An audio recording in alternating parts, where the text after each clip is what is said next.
जेव्हा मी हा faces कॅनडाचा video upload केला होता ना, तर तेव्हा मला प्रॉडक्टच्या लिंकपेक्षा जास्त कमेंट्स होत्या, "तू अपर लिप्स कशा करते?" तर चला म्हटलं तुमच्यासोबत शेअर करूयात. तर असा एक दोरा घ्यायचा, असा नसेल तरीसुद्धा चालेल, आपण नॉर्मल दोरा पण तुम्ही घेऊ शकता. त्याच्यानंतर तो कट करून दुसऱ्या बाजूला गाठ मारायची आणि त्यानंतर उजव्या हाताचे समोरच्या बाजूने 3 ते 4 वेढे घ्यायचे आणि डाव्या हाताचा मागच्या बाजूने 1. तर असं क्रिसक्रॉस तयार होतं आणि त्याच्यानंतर आपण आपल्या अपर लिप्स किंवा आयब्रोज करू शकतो. आता मी तर नॉर्मली ना फक्त अपर लिप्सच घरी करते. आयब्रोज काय कधी करायला जात नाही, कारण ती एक खूप मोठी रिस्क असते त्याच्यामुळं.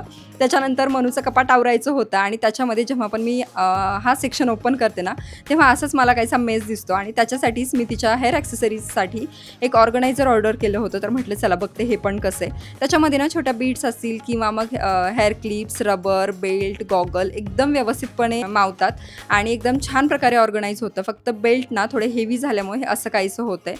सो तुम्हाला आवडलं असेल ना, तर लिंक अशी कमेंट करा. त्याच्यानंतर आम्ही गेलो होतो जवळच असलेल्या एका यात्रेमध्ये. तसं म्हणून तर कालच तिथे जाऊन भरपूर मज्जा केली होती, पण आज आईसोबत जायचं होतं, त्याच्यामुळे परत आम्ही तिघं गेलो होतो. सगळ्यात अगोदर तर तिथे देवदर्शन केलं आणि त्याच्यानंतर निघालो होतो यात्रेमध्ये. आता तिथं गेल्याच्या नंतर काही ना काही छोट्या मोठ्या गोष्टी तर घेणं होतातच. तसंच माझं हे सगळं बघणं चालू होतं. आता यात्रा म्हणली की तुम्हाला काय आठवतं? मला तर फक्त खायचं आणि शॉपिंग करायची एवढंच आठवतं, कारण बाकी राईड्समध्ये ना मला लहानपणापासून खूप जास्त भीती वाटते. पण मनू माझ्यापेक्षा एकदम अपोजिट आहे. तिला अजिबात कशामध्ये भीती वाटत नव्हती आणि तिने सगळ्या गोष्टी खूप जास्त एन्जॉय केल्या.